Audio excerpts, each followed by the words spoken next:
Today we have churches where one person is the one who preaches for 20 years. He can't leave that altar, as though if he leaves the altar, God has left. If he leaves that altar, there's no God anymore. What systems have we raised? There's a challenge. If nobody else can do what we are doing, then that Christianity is not the type that Jesus left.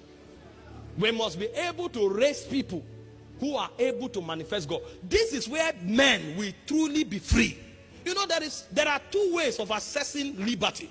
The Bible said, he who the Son of Man sets free is free indeed. You are set free when you are delivered from circumstantial limitations and impediment. But there is a higher type of liberty. It said, thou shalt know the truth, and the truth shall make you free. There's a difference between being set free and being made free. I am set free if I am hungry and somebody gives me money. I am set free if I am hungry and somebody prays for me, I am healed. I am set free if I'm limited and somebody opens the door and I enter. But you see, that dimension of freedom makes you dependent on the one who delivered you. But when you are made free, you become victory in motion.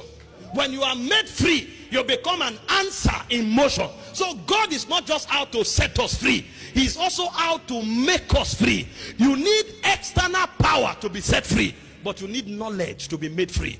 Because when you are made free, you become the answer that the world is looking for. And so we must come to that point where people are beginning to be made, so that when we gather, our gathering becomes a convergence of the different dimensions of Christ.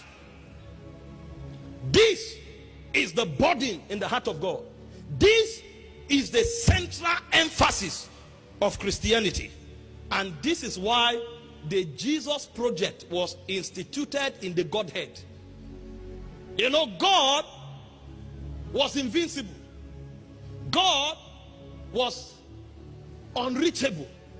God was not accessible. In fact, if you approached him, you will die. In 1 Timothy 6:16, see the way the Bible describes God's dwelling. It said, who only had immortality, dwelling in light, which no man can approach unto, whom no man had seen, nor can see. He is unapproachable. He has not been seen. He cannot be seen. This was God's situation. To whom be honor and power everlasting. Amen.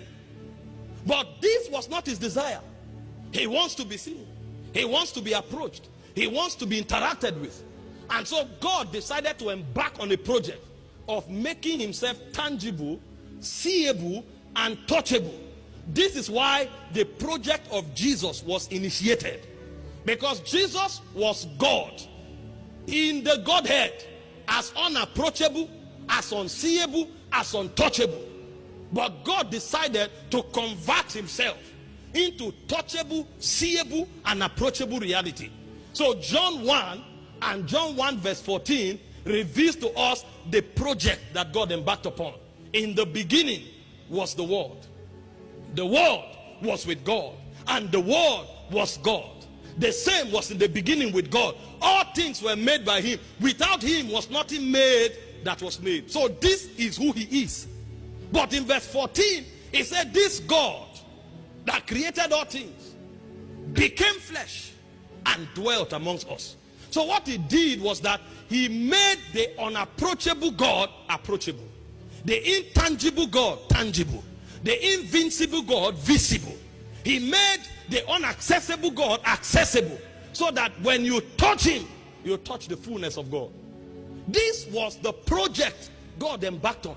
Now, there are two things that must happen to you. Number one, you must understand that project and believe it. And then number two, you must receive of that project, because the goal is not for Jesus to manifest alone. The goal is for Jesus to become the first, so that others can follow suit. So when you understand that project, that it's possible for God to be hosted in human form, then God now teaches you how you too can become a host of God.